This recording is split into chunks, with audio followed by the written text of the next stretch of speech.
Men faqat birinchi sinfdan o'qitaman. Faqat birinchi sinflar. Yaxshi ekan unda. Now I will check. Washington shtatidagi maktablarda mana bu belgi nimani bildiradi? Buni sizcha?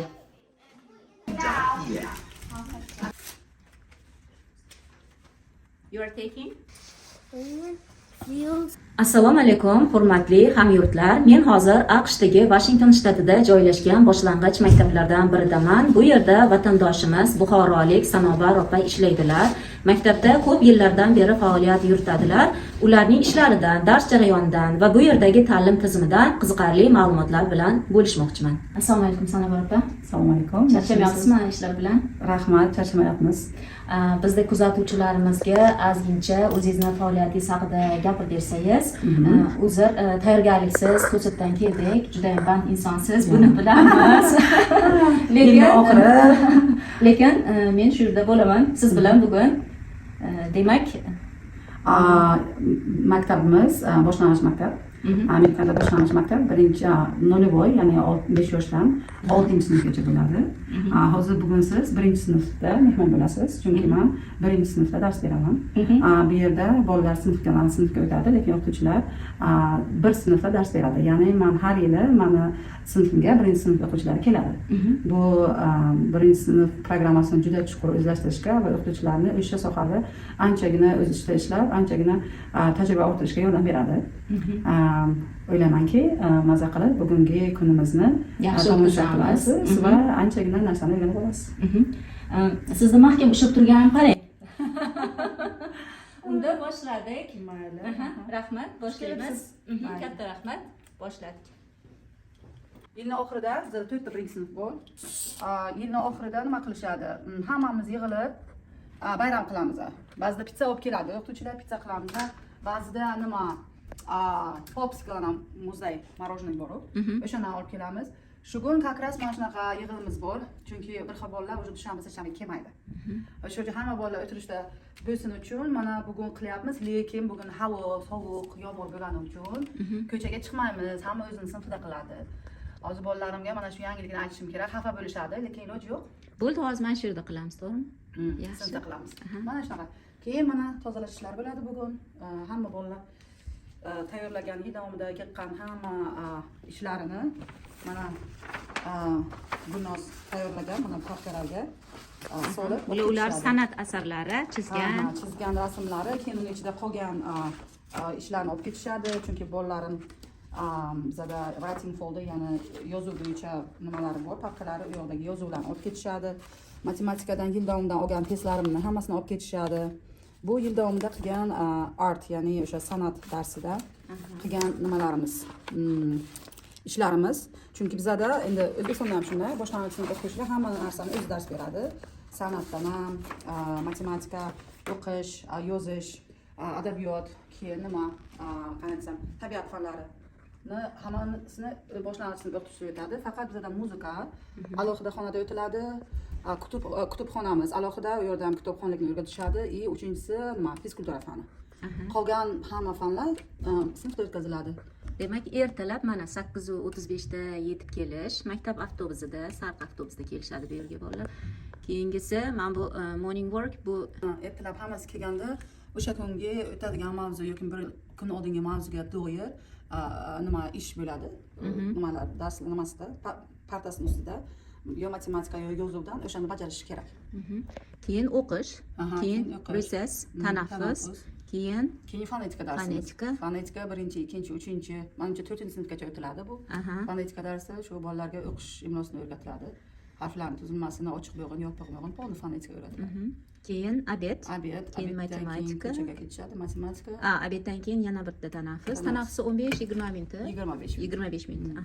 Matematika, keyin musiqa darsi, keyin yengilroq tamaddi qilib olish. Yosh bolalarga doim mana nimadan keyin, soat 1dan keyin, obeddan keyin bir yengilroq tamaddi qilmasa, ular qorni ochiq qolib qoladi. O'sha uchun tamaddi vaqtimiz ham bor.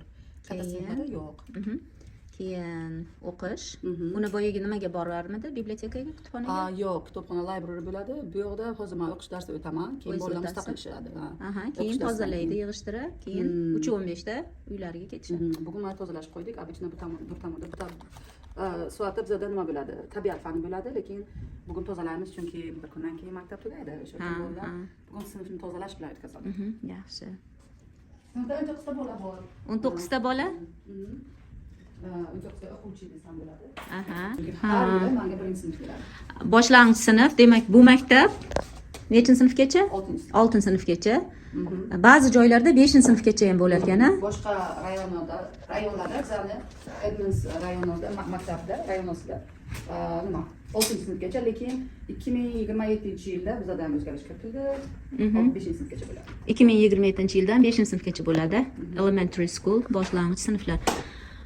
Bu yerda o'quvchilarning ismlari yozilgan ekan, ularning darsliklari, narsalari turibdi shekilli. Darslari o'sha yerda bo'ladi. Fonetika kitobi, matematika kitobi, tabiat kitobi u yerda turadi. Hamda kun davomida qilgan ishlari turadi. Yil kitobi. Bu yil kitobini o'zlari bolalar yasashdi. Mana sinfdoshlari bilan birgalikda rasm tushganlari bor. Mana yilni boshida qanday, yilni oxiriga qanday o'zlarining his qilishlari, maktablar haqida nima maktablari haqida ma'lumot hamda maktab direktorini rasmini ham chizib qo'yishdi bu yoqda. Mana nimalar o'rgangan yil davomida esiga qolgan narsalarni. Necha yoshdagi bolalarligini ham aytib 7, ketsangiz? 6-7. 6-7 yoshdagi. 6-7. Mana bular menga kelgan payti endi o'qishni boshlagan bo'ladi. O'shanga где-то 20% endi o'qishni bo'g'ilashni boshlagan bo'lsa, 80% faqat harflar bilan tovushlarni o'rganib keladi. Birinchi sinfda asosan bular o'qish bilan yozishni o'rganishadi. Ha. Masalan, yilni boshida faqat 2-3 ta gap so'z tuza olsa, yilni oxiriga kelib juda katta nimadagi Ko'p narsa otchoqlar o'rganadi mana. Bu yil oxirgi ishi mana. Chiroyli yozgan ekan. Shunaqa ham e'tibor beramiz. Bolalar endi hammasi ham emas, lekin yilni boshida hali endigina kam-kam narsalar yozishni boshlashadi. O'zi bizda ham shunaqa-ku, bitta sinfda hamma a'lochi emas.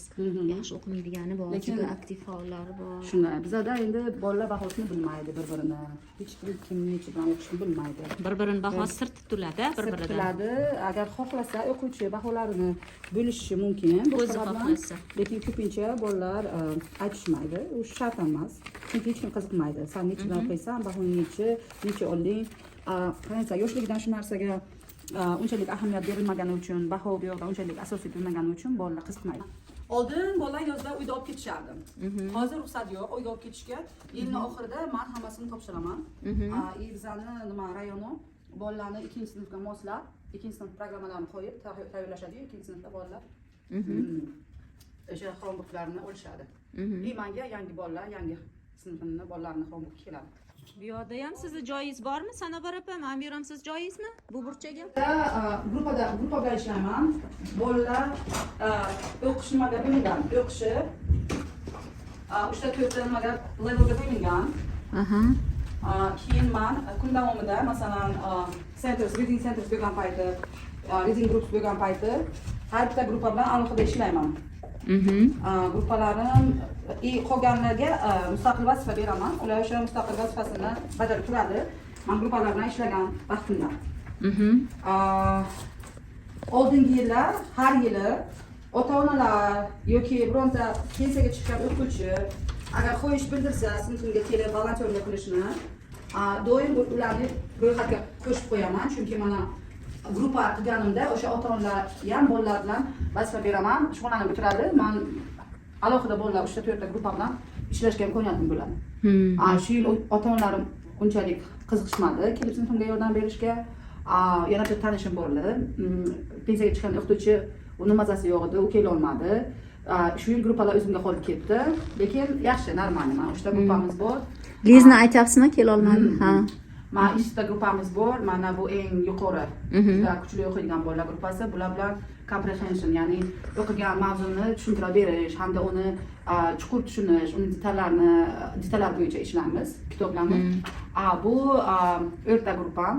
Bular hali fluent reader emas, ya'ni bemalol hali o'qib bilmaydi. Ravon o'qimaydi Ravon hali. o'qimaydi. Bular bilan shu ravon o'qish bo'yicha tekstlarni o'qib shug'ullanaman. Bu eng past gruppam.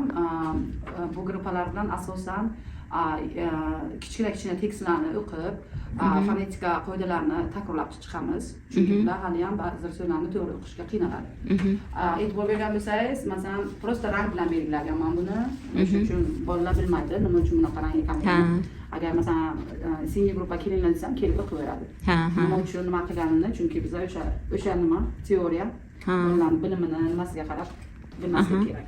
Tushunarli. Sanobar opa Xotamova Buxoroda tug'ilib voyaga yetganlar. Buxoro davlat oliygohida tahsil olib, yurtimizda bir necha yillar ta'lim sohasida faoliyat yuritganlar. 2006-2007 yillarda esa AQShning Fulbright dasturi orqali grant yutib, bu yerga kelib ta'lim sohasida ishlab qaytganlar. Keyinchalik Washington shtatiga oilaviy ko'chib kelib, Arizona shtatida joylashgan Grand Canyon universitetida magistratura bosqichida onlayn tahsil olib, ham ta'lim sohasida bir vaqtning o'zida ishlay boshlaganlar.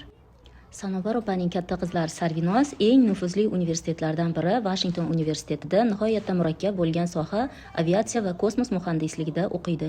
Men hayotimda hech bir ishni yaxshi bajarmaydigan, ammo nolishni sevadigan insonlarni ko'p ko'rdim. Yana Sanobar opaga o'xshagan har ishning uddasidan keladigan, uy ro'zg'or, 4 farzandlar tarbiyasi, kasbiy hayotdagi yutuqlar, barchasini qotirib qo'yadigan kuchli ayollarni ham uchratib, ulardan o'rnak olishga harakat qildim. I'm kind of thinking about things I would do in summer. The first thing I'm gonna do is now I get a coconut, throw the coconut in the pool, swim with the coconut. Turn to your partner and tell your partner what you're gonna do in summer.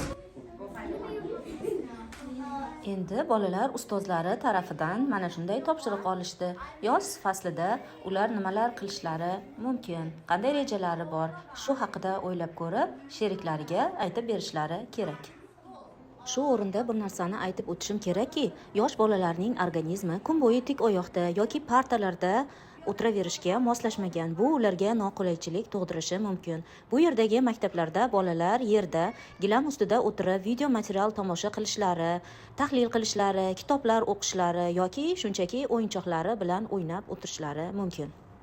Endi bolalar ustozlari bilan video material tomosha qilib, yozgi ta'tilda suzishga borganda, piknikka va boshqa mashg'ulotlarni amalga oshirishga borganda qanday ehtiyot choralarini ko'rishi kerak ekanligi haqida tahlil qilib o'rganib chiqishyapti. AQShda bolalar boshlang'ich maktabga 5 yoshdan chiqishadi. Maktablarda ta'lim tizimi 3 ga bo'lingan. Bular boshlang'ich, o'rta, yuqori sinflar. Boshlang'ich ta'lim bu 5 yoshida boshlang'ich maktab tarkibida joylashgan kindergartenga borishdan boshlanadi. Buni biz pachimuchka desak ham bo'ladi. Keyin 1-sinfga o'tib ketishadi. Xullas, boshlang'ich, o'rta va yuqori sinflar maktablari bir-birlaridan alohida yerlarda joylashgan. AQShda bolalarga juda erta yoshdan kitoblarga bo'lgan sevgini uyg'otish uchun turli strategiyalar qo'llaniladi. AQShdagi maktabga yozib qo'yilgan yozuvlar ta'lim bu tayyor faktlarni yod oldirish emas. Ta'lim bu fikrlashni o'rgatishdir. Shunday ekan, boshlang'ich maktablardanoq o'rgatishda bolalarni fikrlash ko'nikmalarini rivojlantirishga katta e'tibor qaratiladi. I couldn't stop. I fell off my bike, my helmet, or a scooter or a skateboard. Wear your helmet. Good job, Jay. Off the diving board, but anyone who wanted to use the diving board had to take a swimming test first. And perfect, come here, get your sticker. I'm so proud of you. You were the bravest one in the class and you were like, I will try to do that. Good job. Turli qushlar, jonivorlar, o'simliklar, hodisalar va jismlar haqidagi hikoyalar rang-barang rasmlar va dizaynlar bilan shunday ishlab chiqariladiki, bolalar beixtiyor kitoblarga mehr qo'yishadi. Find was here told us about keeping safe. Mina, did you underline it? Stay safe. If you have another option or another answer, that's totally right too, because it has different answers. HELMMI.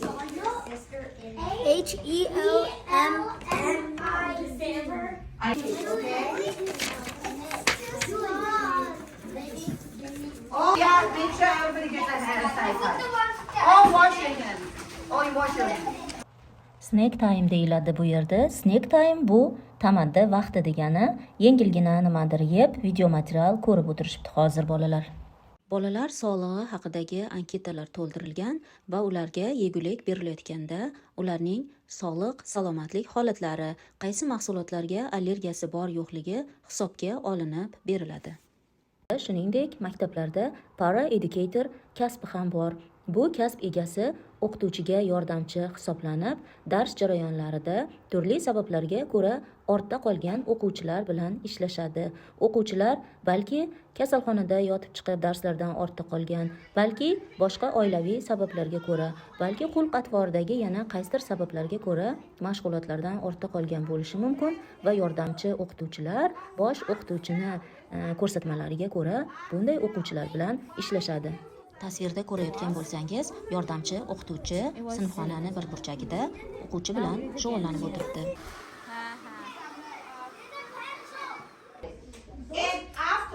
Sinfxona qoidalari: o'rganishga tayyor bo'l, ijobiy, yaxshi inson bo'l, qo'lingdan kelgancha harakat qil, o'zingga ishon, o'zaro hurmatda bo'l, savollar so'ra, rostgo'y bo'l, qattiq ishla va mazza qil, har doim xushmuomala bo'l.